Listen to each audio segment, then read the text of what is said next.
آپ علیہ الصلوۃ والسلام نے صحابہ کرام رضی اللہ عنہم اجمعین میں سے کسی ایک کو لشکر کا، جماعت کا امیر، چیف کمانڈر مقرر کیا۔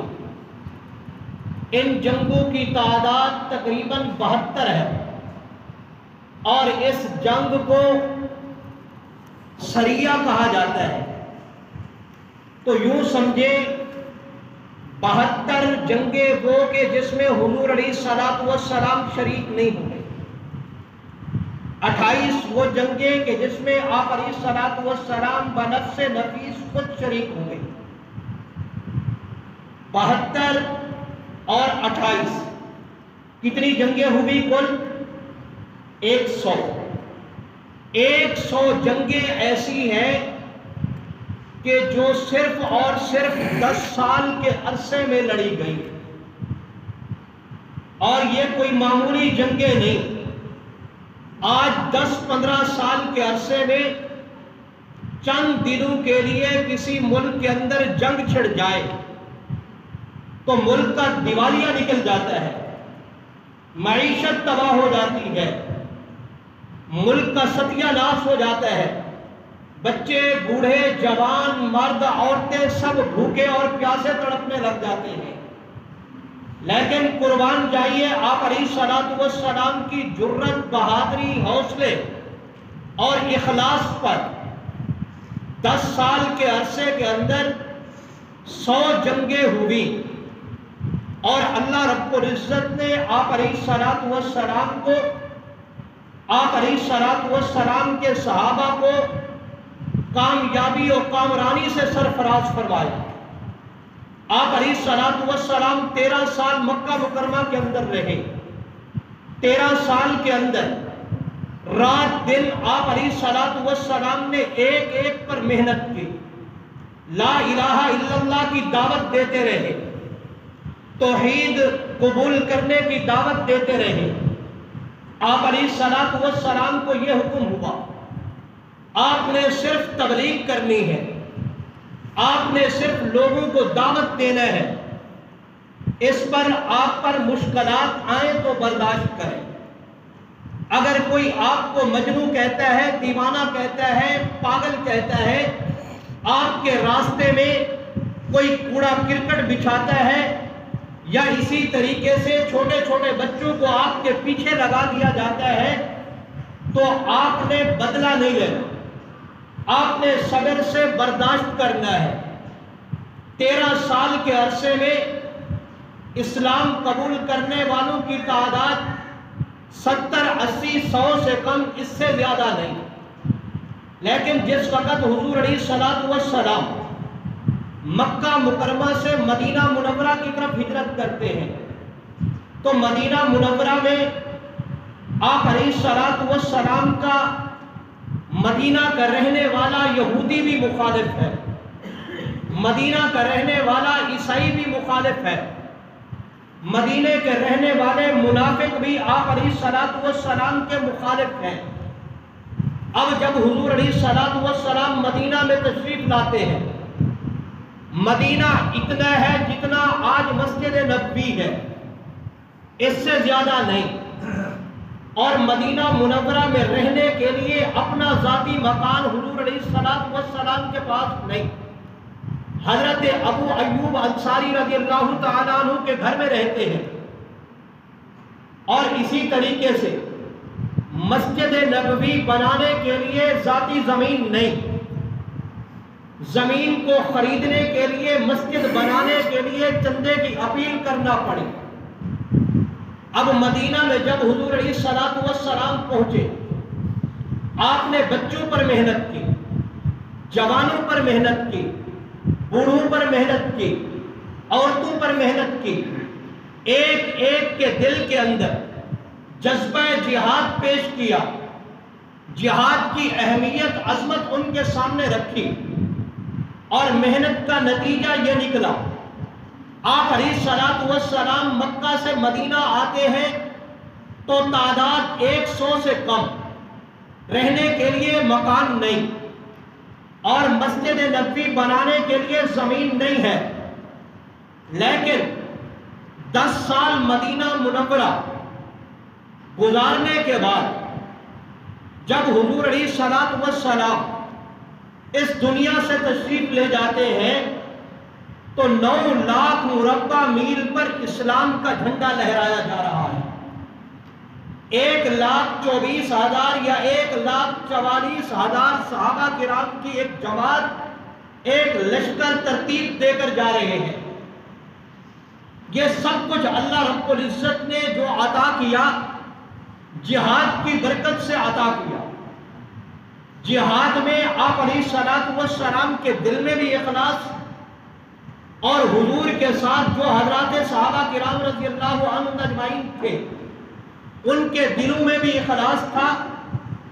مقصد دین کی سر بلندی تھی، دین کو بلند کرنا مقصود تھا، تو اللہ رب العزت نے فتح و کامیابی سے سرفراز فرمایا۔ اب جنگ کا پس منظر یہ ہے کہ آپ علیہ الصلوۃ والسلام مدینہ منورہ میں جب پہنچے، 1 سال گزرنے کے بعد جب دوسرا سال شروع ہوا یعنی سن 2 ہجری، اب ابو جہل، ابو سفیان یہ مکہ مکرمہ کے سردار ہیں۔ ابو جہل نے ابو سفیان کو مشورہ دیا، کہا تجارتی سامان لے کر جاؤ ملک شام میں، وہاں سے جو نفع ملے گا تجارتی سامان کے اندر اس سے ہم مسلمانوں کا مقابلہ کریں گے، مسلمانوں کو مغلوب کریں گے، ہم غالب ہو جائیں گے۔ اب یہ سامان لے کر چلا ملک شام کی طرف۔ جب سامان بیچنے کے بعد، خریدنے کے بعد واپس آ رہا ہے، اب جب واپس اس نے آنا ہے تو مدینہ کے راستے سے آنا ہے۔ آپ علیہ الصلوۃ والسلام نے حضرات صحابہ کرام رضی اللہ عنہم اجمعین کو بٹھایا، مشورہ کیا، اور ادھر سے ابو جہل کو اس بات کا خطرہ تھا سامان تجارتی ملک شام کی طرف ابو سفیان لے کر گیا ہے، جب یہ واپس آئے تو کہیں ایسا نہ ہو کہ مسلمان اس پر حملہ کرے، اس کے سامان پر حملہ کرے، ساری محنت سارا مال یہ مسلمان نہ لے جائے۔ اب یہ چلا ہے اپنے بڑے بڑے پہلوانوں کو لے کر مکہ سے مدینہ کی طرف ابو سفیان کا دفاع کرنے کے لیے، اور ابو سفیان آ رہا ہے ملک شام سے مدینہ کے راستے مکہ کی طرف۔ آپ علیہ الصلوۃ والسلام نے حضرات صحابہ کرام سے مشورہ کیا کہ کیوں نہ ابو سفیان لشکر لے کر آ رہا ہے، اس پر حملہ کرے، مال مل جائے گا، غنیمت مل جائے گی، چند سال ہمارے اچھے گزر جائیں گے۔ اب اللہ رب العزت نے آپ علیہ الصلوۃ والسلام کے پاس سید الملائکہ حضرت سیدنا جبریل علیہ الصلوۃ والسلام کو بھیجا، فرمایا اے میرے جبریل جاؤ میرے محبوب کے پاس اور جا کر میرے محبوب سے کہو آپ کے سامنے 2 لشکر ہیں، آپ کے سامنے 2 جماعتیں ہیں، ایک لشکر ایک جماعت وہ ہے جو مکہ مکرمہ سے بدر کی طرف چلی ہے، یہ آپ سے مقابلہ کرنا چاہتے ہیں۔ دوسری جماعت، دوسرا لشکر وہ ہے جو ملک شام سے ابو سفیان کی قیادت میں مدینہ کے راستے سے مکہ کی طرف جا رہا ہے۔ اگر آپ نے ابو سفیان پر حملہ کیا، آپ نے اس کے لشکر پر حملہ کیا، آپ کو مال مل جائے گا، آپ کو غنیمت مل جائے گا، لیکن آپ شہادت سے محروم رہ جائیں گے، آپ کے ساتھی فتح و کامیابی سے محروم رہ جائیں گے، عظمتوں سے محفوظ رہ جائیں گے، محروم رہ جائیں گے۔ ایک وہ لشکر ہے جو مکہ سے مدینہ کی طرف چلا ہے، آپ نے ان کا مقابلہ کیا، شہادتیں بھی ملیں گی، عظمتیں بھی ملیں گی، فتح و کامیابی کے دروازے بھی آپ کے لیے کھل جائیں گے۔ اب آپ کی مرضی ہے آپ نے کس لشکر کا انتخاب کرنا ہے۔ آپ علیہ الصلوۃ والسلام نے اللہ اللہ کا پیغام جبریل کے ذریعے جو حضور کو ملا، آپ علیہ الصلوۃ والسلام نے حضرات صحابہ کے سامنے رکھا۔ حضرت ابو بکر صدیق رضی اللہ تعالی عنہ سے سب سے پہلے رائے لی، تو حضرت ابو بکر صدیق رضی اللہ تعالی عنہ نے عرض کیا، یا رسول اللہ صلی اللہ علیہ وسلم 13 سال مکہ مکرمہ کے اندر رہے، تکلیفیں برداشت کی، جیلیں کاٹی، مارے کھائی، اس لیے نہیں کہ ہمیں فتح نہ ملے، اس لیے نہیں کہ ہمیں شہادتیں نہ ملے، اس لیے نہیں کہ ہمیں عظمتیں نہ ملے۔ یا رسول اللہ صلی اللہ علیہ وسلم ہمیں چاہیے کہ بدر کے میدان میں جا کر کفار کا مقابلہ کریں، ہم شہادتیں چاہتے ہیں، ہم عظمتیں چاہتے ہیں، ہم تو یہ چاہتے ہیں کہ فتح و کامیابی کے دروازے کھل جائیں۔ عمر آپ بتائیں۔ حضرت عمر رضی اللہ تعالیٰ عنہ نے عرض کیا، یا رسول اللہ صلی اللہ علیہ وسلم میں تو یہ چاہتا ہوں کہ عمر کے ہاتھ میں تلوار ہو اور کفار کا مقابلہ کرتے کرتے کفار کے ٹکڑے ٹکڑے کر دوں، آخر میں عمر کے ٹکڑے ٹکڑے ہو جائیں، اور یا رسول اللہ صلی اللہ علیہ وسلم جہاں آپ کا پسینہ بہے گا وہاں عمر کا خون بہے گا۔ آپ نے فرمایا عمر بیٹھ جاؤ، کوئی اور کھڑا ہو۔ حضرت مقداد رضی اللہ تعالیٰ عنہ کھڑے ہوئے، یا رسول اللہ صلی اللہ علیہ وسلم فاذهب انت وربك فقاتلا انا هنا قاعدون، ہم قوم موسیٰ کی طرح نہیں۔ حضرت موسیٰ علیہ الصلوۃ والسلام جب فرعون اور اس کا لشکر کا مقابلہ کرنے کے لیے چلے تھے تو اپنی قوم سے کہا اور چلو مقابلہ کرنے کے لیے، تو قوم نے کیا کہا، اے موسیٰ تو اور تیرا رب جا کر لڑے، ہم لڑنے کے لیے تیار نہیں۔ یا رسول اللہ صلی اللہ علیہ وسلم ہم ایسا کرنے والے نہیں، ہم تو گردنیں کٹوا دیں گے، آپ حکم دیں گے سمندروں میں چھلانگ لگا دیں گے، آرام سے بیٹھنے والے نہیں، بیویاں بیوہ کرانی پڑی کرا دیں گے، بچے یتیم کرانے پڑے کرا دیں گے۔ آپ نے فرمایا کوئی اور بولے۔ مقصد کیا تھا؟ یہ سب مہاجرین ہیں، مدینہ کے رہنے والے انصار ہیں، یہ مکہ سے آنے والے مہاجرین کی مدد و نصرت کرنے والے ہیں، تو ان میں سے بھی کوئی بولے۔ حضرت سعد بن معاذ رضی اللہ تعالیٰ عنہ کھڑے ہو گئے، یا رسول اللہ صلی اللہ علیہ وسلم آپ کا اشارہ سمجھ گیا ہو، آپ کیا کہنا چاہتے ہیں؟ اے اللہ کے نبی، آپ کو بلایا، آپ کے ساتھیوں کو بلایا، تو پھر میں اپنی جماعت انصار کا امیر ہوں، سنیے، اِنَّا نَحْنُ نُقَاتِلُ عَنْ أَمَامَكَ وَعَنْ خَلْفَكَ وَعَنْ يَمِينُكَ وَعَنْ شِمَالُكَ۔ یا رسول اللہ صلی اللہ علیہ وسلم جب دشمن کا مقابلہ ہوا، آپ کے سامنے دشمن آیا تو ہم دشمن کے سامنے کھڑے ہوں گے، دشمن آپ کی پچھلی جانب آیا تو ڈٹ کر مقابلہ کریں گے، دشمن آپ کی دائیں جانب آیا تو ڈٹ کر مقابلہ کریں گے، دشمن آپ کی بائیں جانب آیا تو مقابلہ کریں گے، پہلے تیر کھائیں گے، پہلے جام شہادت نوش کریں گے، اس کے بعد آپ کی طرف تیر آئے گا، مقابلہ کریں گے، ڈٹ کر مقابلہ کریں گے، پیچھے نہیں ہٹیں گے۔ آپ علیہ الصلوۃ والسلام نے انصار کے لیے ہاتھ اٹھائے دعا کے لیے، فرمایا اللہ رب العزت آپ کی اس قربانی کو اپنی بارگاہ میں قبول کرے۔ اب آپ علیہ الصلوۃ والسلام کے جانے سے قبل یہ چلا، ابو سفیان پہنچ گیا ہے لشکر لے کر مکہ میں، ابو جہل مکہ سے چل پڑا ہے، ابو سفیان نے پیغام بھیجا، ابو جہل واپس آ جاؤ، میں خیریت سے پہنچ گیا ہوں مکہ میں۔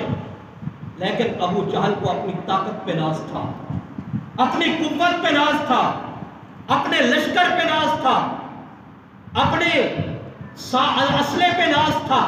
اس نے کہا نہیں، اب واپس نہیں آئیں گے، مکہ سے چلا ہوں، مدینہ کی طرف جا رہا ہوں، ارد گرد فوجیں اکٹھی میرے ساتھ چلی رہی ہے، اونٹ بھی ساتھ لے کر جا رہا ہوں، دمبے بھی ساتھ لے کر جا رہا ہوں، گانے والیاں بھی ساتھ لے کر جا رہا ہوں۔ آج محمد رسول اللہ صلی اللہ علیہ وسلم اور اس کے صحابہ کو ایسا سبق سکھائیں گے کہ قیامت تک اس کی نسلیں یاد رکھیں گی۔ ابو جہل کو یہ پتہ نہیں تھا کہ میں مسلمانوں کو شکست دینے کے لیے نہیں جا رہا، بلکہ موت کے منہ میں چلا جا رہا ہوں۔ کہتا ہے اونٹ ذبح کریں گے، دمبے ذبح کریں گے، گانے والیاں گانے گائیں گی، جشن منائیں گے، مسلمانوں کا نام و نشان ختم ہو جائے گا۔ اب یہ چلا ہے بدر کے میدان میں، چٹیل میدان پر قبضہ کر لیا۔ اب آپ علیہ الصلوۃ والسلام جب مدینہ منورہ سے روانہ ہوتے ہیں بدر کی طرف، تو حضرت سیدنا عمر بن خطاب رضی اللہ تعالیٰ عنہ فرماتے ہیں لڑائی سے ایک دن قبل بدر کے میدان میں آپ علیہ الصلوۃ والسلام نے ایک جگہ دکھائی، فرمایا اے عمر یہاں عتبہ کا لاشا تڑپے گا، یہاں شیبہ کا لاشا تڑپے گا، یہاں ولید کا لاشا تڑپے گا، یہاں ابو جہل کا لاشا تڑپے گا۔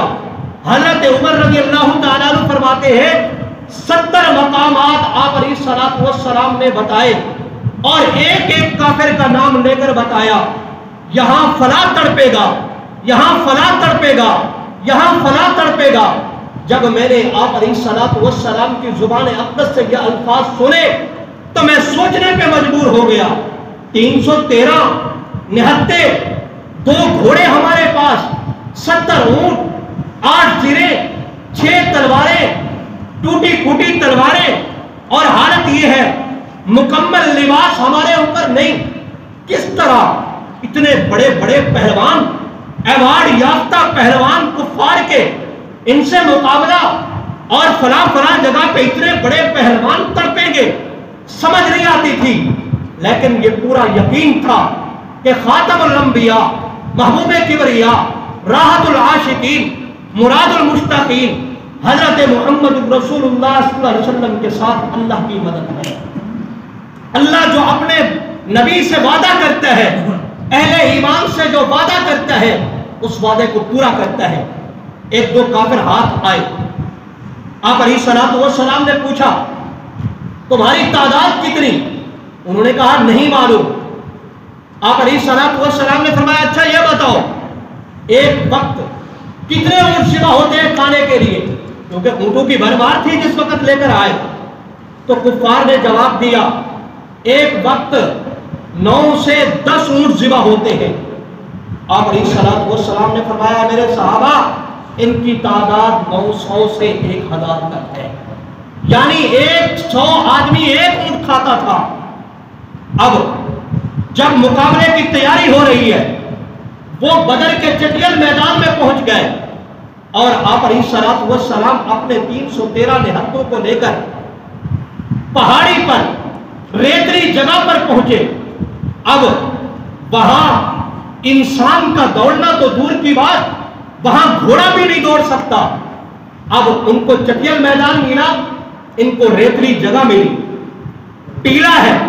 آپ علیہ الصلوۃ والسلام کے لیے چھپر بنایا گیا، حضرت ابو بکر صدیق باہر پہرا دے رہے ہیں، آپ علیہ الصلوۃ والسلام اندر ہے، اللہ کی بارگاہ میں دعا کرتے ہیں، سر سجدے میں ڈال دیا، یا اللہ میری یہی جمع پونجی ہے، مکہ سے آیا ہوں 100 سے کم لے کر، اب یہاں بدر میں آیا ہوں 313 ہے، نہتے ہیں اور کفار کا مقابلہ کرنے کے لیے چلے ہیں۔ یا اللہ چٹیل میدان پر انہوں نے قبضہ کر لیا، ریتلی جگہ مل گئی، گھوڑے دوڑانے کا موقع نہیں، گھوڑے نہیں دوڑ سکتے، انسان بھی نہیں چل سکتا۔ اے اللہ تیری مدد کے علاوہ کوئی ہماری مدد کرنے والا نہیں۔ اے اللہ آج ہم شکست کھا گئے، آج کفار غالب آ گئے، تو قیامت تک تیرا نام لینے والا کوئی نہیں ہوگا، تیرے علاوہ کوئی مدد کرنے والا نہیں۔ اللہ رب العزت کی طرف سے جبریل امین آ گیا، اللہ نے جبریل کو بھیجا، جبریل آئے اور کہا اے اللہ کے محبوب، اللہ کا یہ وعدہ ہے، اللہ رب العزت آپ کی مدد کریں گے، اور آپ کے صحابہ کے ساتھ فرشتوں کی جماعت کو کھڑا کر کے ان کے مقابلے میں کھڑا کر دیں گے، یہ مغلوب ہوں گے اور آپ کی جماعت غالب آئے گی۔ اب اللہ رب العزت نے بارش بھیج دی، اتنی تیز بارش آئی، چٹیل میدان میں پانی کھڑا ہو گیا، ریتلی زمین بیٹھ گئی۔ صحابہ کے لیے آسانی، کفار کے لیے مشکل۔ یہ سب سے پہلی اللہ رب العزت کی مدد آئی۔ اب آپ علیہ الصلوۃ والسلام صفیں سیدھی کر رہے ہیں، ایک ایک کا جائزہ لے رہے ہیں۔ حضرت عکاشہ رضی اللہ تعالی عنہ کا پیٹ نظر آ رہا ہے۔ میں نے عرض کیا کسی کا کتا ہے تو پگڑی نہیں، پگڑی ہے تو پاؤں میں جوتا نہیں، تلوار کسی کی مکمل، کسی کی ٹوٹی پھوٹی تلوار ہے۔ اب صفیں سیدھی ہو رہی ہیں، کفار کے بڑے بڑے پہلوان آج میدان میں اترے ہوئے ہیں۔ دو چھوٹے چھوٹے بچے آئے، ایک کا نام معاذ، ایک کا نام معوذ، ایک کی عمر 15 سال، ایک کی عمر 15 سال سے کم۔ اب دونوں نے کہا یا رسول اللہ صلی اللہ علیہ وسلم، اسلام کا سب سے پہلا معرکہ ہے، اسلام کی سب سے پہلی جنگ ہے، شہید ہونا چاہتے ہیں، اجازت دیجیے۔ آپ نے پوچھا تمہاری عمر کیا ہے؟ بڑے نے کہا 15 سال۔ حضور علیہ الصلوۃ والسلام نے فرمایا محمد عربی کی شریعت میں 15 سال کا بچہ جوان ہے، تجھے اجازت ہے، جنگ بدر میں تم شریک ہو سکتے ہو۔ دوسرے کی عمر 15 سے کم۔ آپ نے فرمایا تیری عمر؟ کہنے لگا یا رسول اللہ صلی اللہ علیہ وسلم اس سے چھوٹا ہوں، عمر نہیں بتائی، اس سے چھوٹا ہوں۔ آپ نے فرمایا محمد عربی صلی اللہ علیہ وسلم کی شریعت میں آپ ابھی بلوغت تو نہیں پہنچے، آپ کو اجازت نہیں۔ اب وہ بلبلا تھا، شوق تھا، جذبہ تھا شہید ہونے کا۔ عرض کرنے لگا یا رسول اللہ صلی اللہ علیہ وسلم عمر میں کیا رکھا ہے، عمر میں کیا رکھا ہے؟ وہاں تو بازو کام آئے گے، قوت طاقت کام آئے گی۔ میرے بھائی بڑے کے اندر یہ قوت نہیں، یہ طاقت نہیں کہ میری طرح وہ ان کا مقابلہ کر سکے۔ آپ نے فرمایا کیسے پتا چلے گا؟ کہنے لگا یا رسول اللہ صلی اللہ علیہ وسلم کشتی کرا دیجیے۔ آپ نے فرمایا ٹھیک ہے کشتی کراتا ہوں۔ اب دونوں آئے میدان میں، چھوٹا بڑے کے کان میں کہتا ہے آپ علیہ الصلوۃ والسلام کا فرمان، جب حضور کسی کو کوئی وعدہ کر لے تو وعدے پہ اترتے ہیں، وعدہ خلافی نہیں کرتے۔ آپ کے ساتھ وعدہ ہو گیا، آپ کو تو لے جائیں گے لیکن مجھے کیوں محروم کرتے ہو؟ جب مقابلہ ہو تو نیچے گر جانا، میں تیرے سینے پہ بیٹھ جاؤں گا، اجازت تجھے مل گئی، مجھے بھی مل جائے گی۔ اب کشتی شروع ہوگی، بڑا نیچے گرا، چھوٹا سینے پہ بیٹھ گیا۔ جب انہوں نے ایسا کیا تو آپ علیہ الصلوۃ والسلام مسکرا پڑے۔ میں نے پہلے بھی عرض کیا حضور مسکرائے تو جنت کے 8 دروازے کھل جائیں۔ آپ علیہ الصلوۃ والسلام غیظ و غضب میں آئے تو جہنم کی آگ بھڑکنے لگ جائے۔ آپ نے فرمایا تمہارے داؤ کو میں اچھے طریقے سے جانتا ہوں، جاؤ تمہیں دونوں کو اجازت ہے۔ اب یہ چھوٹے چھوٹے بچے آئے میدان میں، ہو رہا ہے دشمن سے مقابلہ۔ لڑائی اس وقت ایسی ہوتی تھی، پہلے مقابلے میں دشمن کی طرف سے ایک پہلوان آتا، کہتا حل من مبادر، کون ہے جو میرا مقابلہ کرے؟ اور ادھر سے مقابلے میں ایک آدمی آتا، کفار کی طرف سے 3 بڑے پہلوان آئے۔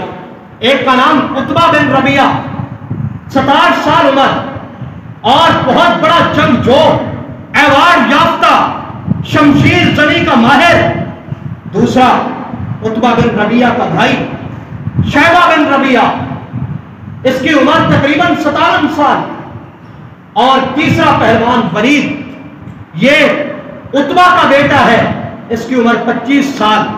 یہ آئے مقابلہ کرنے کے لیے، بڑے طاقتور مضبوط پہلوان۔ کہا تینوں نے کہا کون ہے جو ہمارا مقابلہ کرے؟ آپ علیہ الصلوۃ والسلام نے اسی وقت انصاری 3 صحابہ کو میدان میں اتارا۔ ایک کا نام معاذ، دوسرے کا نام عوف اور تیسرے کا نام عبد الرحمن یا عبداللہ بن رواح۔ یہ آئے 3 پہلوان میدان میں۔ تو انہوں نے عتبہ نے پوچھا کون ہو تم؟ انہوں نے کہا مدینہ کے رہنے والے انصاری۔ انہوں نے کہا تمہارا ہمارا کوئی مقابلہ نہیں، ہم تو ان سے لڑنا چاہتے ہیں جن کو ہم نے غیر بنا کر مکہ سے مدینہ کی طرف روانہ کیا۔ اے محمد عربی، اپنا خاندان کا کوئی شخص ہمارے مقابلے میں لاؤ، ہمارے خاندان سے تعلق رکھتا ہو، قریشی ہو، آپ علیہ السلام نے ان کی روح کو واپس بنایا، اپنے خاندان کو کھڑا کیا۔ آپ نے حضرت عبیدہ بن حارث رضی اللہ تعالیٰ عنہ کو کھڑا کیا، جو حضور کے تایا کے بیٹے تھے، 67 سال ان کی عمر تھی، اور یہ بھی شمشیر زنی کے مہر، قوت اور طاقت والے۔ کہا اے عبیدہ، آپ نے عتبہ کا مقابلہ کرنا ہے۔ پہلوان کے مقابلے میں پہلوان آئے، اور ادھر دوسرا پہلوان۔ آپ نے حضرت حمزہ رضی اللہ تعالیٰ عنہ اپنے چچے کو کہا اے چچا، آپ نے شیبہ کا مقابلہ کرنا ہے۔ شیبہ کی عمر بھی 56-57 سال، حضرت حمزہ رضی اللہ تعالیٰ عنہ کی بھی یہی عمر، اور ادھر ولید کے مقابلے میں آپ علیہ السلام نے اپنے چچا زاد بھائی حضرت علی المرتضیٰ رضی اللہ تعالیٰ عنہ، علی تم آؤ مقابلہ کرو۔ علی کی عمر بھی 25 سال، ولید کی عمر بھی 25 سال۔ اب دیکھیے، علی تو وہ جو کبھی کسی سے شکست نہ کھائے، علی وہ کہ جب مرحب کا مقابلہ کرنے کے لیے آیا تو مرحب نے کہا ارے تو میرا مقابلہ کرے گا، بڑے بڑے پہلوانوں کو میں نے گرایا۔ حضرت علی المرتضیٰ رضی اللہ تعالیٰ نے اس وقت کیا جواب دیا؟ کہا مرحب، تو نے میرے قد کو دیکھا، تو نے میری ظاہری جسمانی حالت کو دیکھا، تجھے نہیں پتا میری ماں نے میرا نام کیا رکھا؟ تو اس وقت مرحب نے کہا بتا تیرا نام تیری ماں نے کیا رکھا؟ تو اس وقت حضرت علی المرتضیٰ رضی اللہ تعالیٰ نے فرمایا میری ماں نے میرا نام حیدر رکھا۔ حیدر کا معنی ببر شیر، حیدر کا معنی دشمن سے ڈٹ کر مقابلہ کرنے والا، حیدر کا معنی دشمن کا کیا مقابلہ کرنے والا، غالب آنے والا، پیچھے نہ ہٹنے والا۔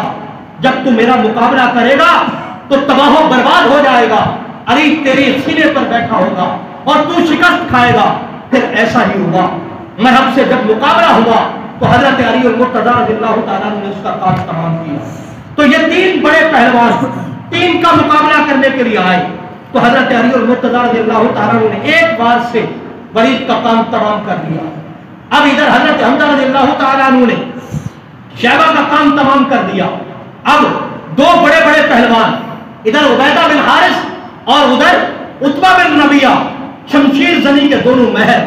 حضرت عبیدہ بن حارث رضی اللہ تعالیٰ عنہ زخمی ہوئے تو حضرت علی کی نظر پڑی، گئے جا کر اسی وقت عتبہ پر حملہ کیا، اسے بھی واصل جہنم کر دیا۔ خلاصہ یہ ہے، یہ جنگ ایسی جنگ ہے کہ اس جنگ کے اندر اسلام کی صف میں بھائی کھڑا ہے اور ادھر کفار کی صف میں بھی بھائی کھڑا ہے، بھائی بھائی کے مقابلے میں ہے۔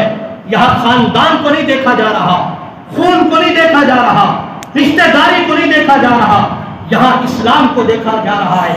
اسلام کی صف میں کون ہے؟ کفار کی صف میں کون ہے؟ حضور سے محبت کرنے والا کون ہے؟ کفار سے محبت کرنے والا کون ہے؟ آپ علیہ السلام اسلام کی صف میں ہے، چچا عباس کفر کی صف میں ہے، حضرت علی اسلام کی صف میں ہے، بھائی عقیل کفار کی صف میں ہے، ابو حذیفہ رضی اللہ تعالیٰ عنہ اسلام کی صف میں ہے، اور ادھر باپ عتبہ کفر کی صف میں کھڑا ہوا ہے۔ حضرت عمر رضی اللہ تعالیٰ عنہ اسلام کی صف میں کھڑے ہیں، ماموں عاص بن حشام کفر کی صف میں کھڑا ہوا ہے، اور پھر دیکھیے حضرت عبیدہ بن جراح رضی اللہ تعالیٰ عنہ اسلام کی صف میں کھڑے ہیں، اور باپ عبداللہ بن جراح کفار کی صف میں کھڑا ہوا ہے۔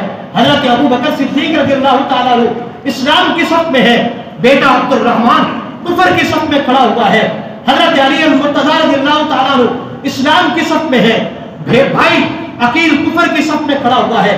اور جب لڑائی ختم ہو گئی، حضرت عبد الرحمن رضی اللہ تعالیٰ عنہ نے اسلام قبول کیا، تو اس وقت اپنے باپ ابو بکر سے کہنے لگے ابا جان، جب لڑائی ہو رہی تھی کئی مرتبہ میری تلوار کے نیچے آپ آئے، باپ سمجھ کر میں نے چھوڑ دیا۔ تو اس وقت حضرت ابو بکر صدیق رضی اللہ تعالیٰ عنہ کا جواب سنیے، فرمایا اے میرے بیٹے، اگر ابو بکر کی تلوار کے نیچے ایک مرتبہ بھی تو آ جاتا تو میں تیرا کام تمام کر دیتا۔ ابا جان ایسا کیوں کرتے؟ تو حضرت ابو بکر صدیق رضی اللہ تعالیٰ عنہ نے فرمایا کہ اس وقت اسلام اور کفر کا مقابلہ ہو رہا تھا، رشتہ داری یہاں نہیں چل رہی تھی۔ جس کو حضور سے محبت ہے وہ ہمارا ہے، جس کو حضور سے محبت نہیں اس کا ہمارے ساتھ کوئی تعلق نہیں ہے۔ گرامی قدر سامعین، یہی جنگ ہے، آپ نے نام سنا ہوگا امیہ بن خلف کا۔ امیہ بن خلف نے حضرت بلال رضی اللہ تعالیٰ عنہ پر مکہ کی دھرتی پر ظلم و ستم کے پہاڑ توڑے، تپتی ریت پر لٹایا، سینے پر پتھر رکھے۔ جنگ بدر کے اندر یہی امیہ بن خلف جب ملتا ہے، حضرت علی حضرت بلال کی جب نظر پڑی، جنگ ختم ہو گئی ہے، امیہ اور اس کا بیٹا بھاگ کر جا رہے ہیں، تو حضرت بلال رضی اللہ تعالیٰ عنہ نے کہا اے نبی کے صحابہ، آج میرا دشمن امیہ بن خلف کو جا رہا ہے، اگر یہ بچ کے نہیں گیا تو پھر بلال کی زندگی کا کوئی فائدہ نہیں۔ صحابہ کرام دوڑے اور امیہ بن خلف پر حملہ کیا، تو حضرت بلال رضی اللہ تعالیٰ عنہ وہاں پہنچے اور امیہ بن خلف کا کام تمام کیا، اس کے بیٹے کا کام تمام کیا، اور اس وقت بلال رضی اللہ تعالیٰ عنہ نے کیا فرمایا؟ اللہ کی قسم آج میرا آج میں نے بدلہ لے لیا ہے۔ لڑائی ختم ہو گئی، جنگ ہو گئی، اور پھر اسی جنگ کے اندر چھوٹے چھوٹے بچوں نے، معاویہ اور معاذ نے ابو جہل کا کام تمام کیا، ٹکڑے ٹکڑے کیے۔ جس وقت حضرت معاذ رضی اللہ تعالیٰ عنہ نے ابو جہل کی پنڈلی پر تلوار ماری، حملہ کیا، تو ابو جہل کا بیٹا اکرمہ دیکھ رہا تھا، وہ دوڑتا ہوا آیا اور اس نے حضرت معاذ رضی اللہ تعالیٰ عنہ کے بازو پر تلوار ماری۔ حضرت معاذ رضی اللہ تعالیٰ عنہ کا بازو کٹ گیا، تھوڑا سا چمڑا ہٹا ہوا ہے۔ اب حضرت معاذ رضی اللہ تعالیٰ عنہ نے دیکھا یہ رکاوٹ بن رہا ہے تلوار چلانے میں، تو حضرت معاذ رضی اللہ تعالیٰ عنہ نے اپنے بازو کو اپنے پاؤں کے نیچے یوں ہاتھ دیا، یوں کھینچا، کہا اس بازو کی مجھے ضرورت نہیں جو کفار کا مقابلہ کرتے ہوئے رکاوٹ بن جائے۔ دونوں معاذ اور معوذ اس کو زخمی کر کے حضور علیہ الصلوۃ والسلام کی خدمت میں حاضر ہوتے ہیں، دونوں کی تلواریں خون آلود ہیں۔ معوذ کہتا ہے میں نے اسے واصل جہنم کیا، معاذ کہتا ہے میں نے واصل جہنم کیا۔ حضور نے فرمایا ذرا دونوں تلواریں دکھاؤ، دونوں کی تلواریں خون آلود تھی۔ آپ علیہ الصلوۃ والسلام نے فرمایا تم دونوں نے ابو جہل کو واصل جہنم کیا، اور یہی ابو جہل ہے، تڑپ رہا ہے، آخری ہچکیاں لے رہا ہے۔ آپ علیہ الصلوۃ والسلام نے حضرت عبداللہ بن مسعود کو بھیجا، کہا جاؤ عبداللہ ابو جہل کا سر کاٹ کے لاؤ۔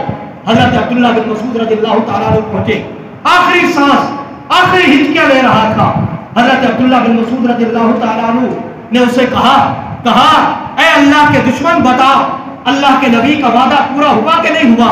تو اس وقت عبداللہ بن مسعود کو ابو جہل نے جواب دیا، کہا اے عبداللہ مجھے ساری زندگی یہ افسوس رہے گا کہ چھوٹے چھوٹے بچوں کے ہاتھوں میں مارا گیا، تو نے میرا سر قلم کرنا ہے، اوپر کی بجائے ذرا نیچے سے میری گردن کاٹنا، دنیا کو پتہ چل جائے کہ کسی سردار کی گردن ہے۔ آپ علیہ الصلوۃ والسلام کے سامنے جب ابو جہل کی گردن پیش کی گئی تو اس وقت حضرت عبداللہ بن مسعود رضی اللہ تعالیٰ عنہ نے واقعہ سنایا کہ ابو جہل کا جب میں سر قلم کرنے لگا تو اس نے یہ بات کی، تو آپ علیہ الصلوۃ والسلام نے کیا فرمایا؟ لِكُلِّ أُمَّةٍ فِرْعَوْنَ وَفِرْعَوْنِ هَذِهِ الْأُمَّةِ أَبُو جَهْلٍ، ہر امت کے اندر ایک فرعون آیا، میری امت کا سب سے بڑا فرعون ابو جہل ہے۔ ایک موسیٰ کے زمانے میں فرعون آیا، لیکن جس وقت وہ غرق ہو رہا تھا پانی میں تو اس وقت حضرت موسیٰ کے سامنے درخواست کرتا ہے آمنت برب موسیٰ و ہارون، آئے موسیٰ میں آپ پر اور آپ کے بھائی ہارون کے رب پر ایمان لاتا ہوں، لہذا مجھے بچا لو۔ لیکن اس وقت ایمان قابل قبول نہیں تھا۔ حضور نے فرمایا یہ بدبخت ایسا ہے، آخری وقت بھی کہتا ہے کہ میری گردن کو نیچے سے کاٹنا، دنیا کو پتہ چل جائے کہ کسی سردار کا سر کاٹا گیا ہے۔ اور جب یہ مارکا ختم ہوا، آپ علیہ الصلوۃ والسلام نے جو جھنڈا حضرت علی کے ہاتھ میں دیا وہ حضرت سیدہ عائشہ رضی اللہ تعالی عنہا کا دوپٹہ، اما عائشہ کے سر کا دوپٹہ، اور جھنڈا لہرانے والا بیٹا علی المرتضیٰ، وہ علی جس کو 4 فضیلتیں ملی جو کسی اور صحابی کو نہیں ملی۔ سب سے پہلی فضیلت یہ، سب سے زیادہ جس کی تلوار سے کفار واصل جہنم ہو گئے اسے دنیا علی المرتضیٰ کے نام سے، یہ اعزاز علی کو حاصل ہے، کسی اور کو حاصل نہیں۔ دوسرا اعزاز، حضرت علی المرتضیٰ رضی اللہ تعالی عنہ جیسا کوئی فقیر نہیں آیا، فیصلہ کرنے والا نہیں آیا۔ آپ علیہ الصلوۃ والسلام کے زمانے میں جب کوئی کیس آتا تو فرماتے علی تم نے فیصلہ کرنا ہے۔ ابو بکر کا دور آیا، حضرت ابو بکر فرماتے علی تم نے فیصلہ کرنا ہے۔ عمر کا دور آیا، فرمایا عمر نے کہا علی تم نے فیصلہ کرنا ہے۔ عثمان کا دور آیا، عثمان کہتا علی تم نے فیصلہ کرنا ہے۔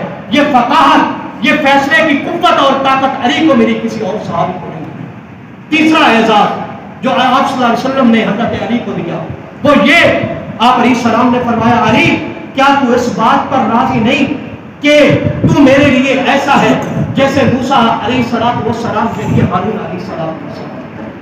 یہ اعزاز بھی حضرت علی کو ملا, کسی اور کو نہیں. لیکن بعض حضرات نے اس کا غلط معنی لیا کہ موسیٰ نے یہ وصیت کی تھی کہ میرے بعد مقام ہارون کا ہے, جس طرح میں نبی بنا میرے بعد ہارون کا مقام ہے, اسی طرح حضور نے بھی فرمایا کہ علی میرے بعد آپ کا مقام اونچا ہوگا. حالانکہ یہ بات نہیں, آپ علیہ السلام نے یہ بات اس وقت فرمائی. اور پھر یہ بات ذہن میں رکھ لیں, حضرت موسیٰ علیہ السلام کے زمانے میں زندگی میں حضرت ہارون علیہ السلام اس دنیا سے رخصت ہوئی. اب آپ علیہ السلام نے حضرت علی کو یہ کیوں فرمایا, کس وقت فرمایا؟ اس وقت جب غزوہ تبوک کی طرف حضور گئے, مدینہ منورہ میں علی کو چھوڑ کے گئے, کہا مدینہ کے بچوں اور عورتوں کا آپ نے خیال رکھنا ہے. آپ علیہ السلام 30,000 کے لشکر کو لے کر جب روانہ ہوئے, پیچھے سے مدینہ کی عورتوں نے حضرت علی کو تانا دیا, بڑے بہادر جرأت مند حیدر آپ کا نام, دشمن کا مقابلہ کرنے والے, لیکن یہاں چھوٹے چھوٹے بچوں اور عورتوں میں کھڑے ہو گئے ہو. حضرت علی المرتضیٰ رضی اللہ تعالیٰ عنہ کی غیرت نے گوارا نہ کیا, چل پڑے غزوہ تبوک کی طرف. مقام جد پہ جب پہنچے, آپ علیہ السلام نے فرمایا علی کیسے آئے ہو, کیوں آئے ہو؟ مدینہ میں کھڑا کر کے آیا ہوں. حضرت علی المرتضیٰ رضی اللہ تعالیٰ نے فرمایا یا رسول اللہ صلی اللہ علیہ وسلم, عورتیں تانا دیتی ہیں, بچے تانا دیتے ہیں, لہذا مجھے ساتھ لے چلے. تو اس وقت حضور نے فرمایا علی کیا تو اس بات کو پسند نہیں کرتا کہ جس طرح حضرت موسیٰ علیہ السلام نے کوہ طور کا سفر کیا, پیچھے ہارون کو اپنا قائم مقام بنا کے گئے, میں بھی جب مدینے سے غزوہ تبوک کی طرف نکل رہا ہوں آپ کو اپنا قائم مقام بنا کے جا رہا ہوں, تو میرا بھائی ہے. تو اب یہ بات آپ علیہ السلام نے اس وقت کہی, لیکن کہا جاتا ہے حضور کے بعد نمبر علی کا, نہ ابو بکر کا, نہ عمر کا, نہ عثمان کا. حالانکہ حضور نے اس وقت یہ بات کی. تو میں عرض یہ کر رہا تھا, تیسری فضیلت جو ملی یہ ملی کہ آپ میرے نزدیک ایسے ہیں جیسے موسیٰ کے لیے ہارون علیہ السلام تھے. یہ مقام کسی اور کو نہیں ملا, یہ صرف اور صرف حضرت علی المرتضیٰ کو ملا. اور چوتھی فضیلت جو حضرت علی کو ملی وہ یہ کہ بچپن حضور علیہ السلام کے گھر میں رہے, بچپن میں حضور نے ان کی تربیت کی. یہ 4 عظمتیں, 4 مقام جو اللہ نے حضرت علی کو عطا فرمائے, کسی اور کو عطا نہیں کیے. تو جھنڈا لہرانے والا کون؟ علی. دوپٹہ حضرت عائشہ صدیقہ رضی اللہ تعالی عنہا کا. آخری بات, عائشہ اتنی عظمتوں والی, حضرت عائشہ فرماتی ہے کہ میرے مقدر کا کون مقابلہ کر سکتا ہے, میں اتنی عظمت والی خاتون کہ میرے پاس جبریل علیہ السلام اللہ کے سلام لے کر آئے. مجھے یہ اعزاز حاصل ہے, میں نے جبریل امین کو دیکھا ہے. مجھے یہ اعزاز حاصل ہے کہ آپ علیہ السلام کے نکاح میں آنے سے پہلے اللہ نے میری تصویر خاتم الانبیاء کو دکھا دی. مجھے یہ اعزاز حاصل ہے کہ بلوغت کے بعد سب سے پہلے جس مرد پر نظر پڑی اسے خاتم الانبیاء حضرت محمد رسول اللہ صلی اللہ علیہ وسلم کہا جاتا ہے. مجھے یہ اعزاز حاصل ہے کہ 2210 حدیثیں میں نے حضور علیہ السلام سے روایت کی ہے. مجھے یہ اعزاز حاصل ہے کہ عمر جیسے جلیل بہادر کی میں استانی ہوں. مجھے یہ اعزاز حاصل ہے 4,500 صحابہ کی میں استانی ہوں. مجھے یہ اعزاز حاصل ہے حضور میرے حجرے میں رہے, میرے حجرے میں اس دنیا سے رخصت ہوئے. کل قیامت کے دن جہاں سے حضور اٹھیں گے وہ بھی میرا حجرہ ہوگا. اور مجھے یہ اعزاز حاصل ہے کہ حضور کے چلے جانے کے بعد جو مدرسہ صحابہ صفہ کو چلانے والی میں ہوں. اور مجھے یہ اعزاز حاصل ہے جب مجھ پر تہمت لگی تو میری پاک دامنی کے لیے اللہ نے قرآن کی 18 آیتیں نازل فرما دی. تو گرامی قدر سامعین, یہ چند واقعات ایسے ہیں جو 17 رمضان المبارک کو پیش آئے. جنگ بدر کا واقعہ, حضرت عائشہ کی وفات, حضرت علی المرتضیٰ رضی اللہ تعالیٰ عنہ کی شہادت 21 رمضان المبارک کو ہوئی. حضرت عبداللہ بن مسعود رضی اللہ تعالیٰ عنہ اس دنیا سے رخصت ہوئے 17 رمضان المبارک کے دن. تو اللہ رب العزت ہم سب کو حضرات صحابہ کرام رضی اللہ عنہم اجمعین کی محبت نصیب فرمائے. اور رمضان المبارک کے جو بقیہ ایام ہیں اللہ مجھے اور آپ کو ان کو قیمتی بنانے کی توفیق عطا فرمائے. ایک ایک لمحے کو, ایک ایک ساتھ کو اللہ رب العزت ہم سب کو اس کی قدر کرنے کی توفیق عطا فرما دے. باخر دعوانا الحمدللہ.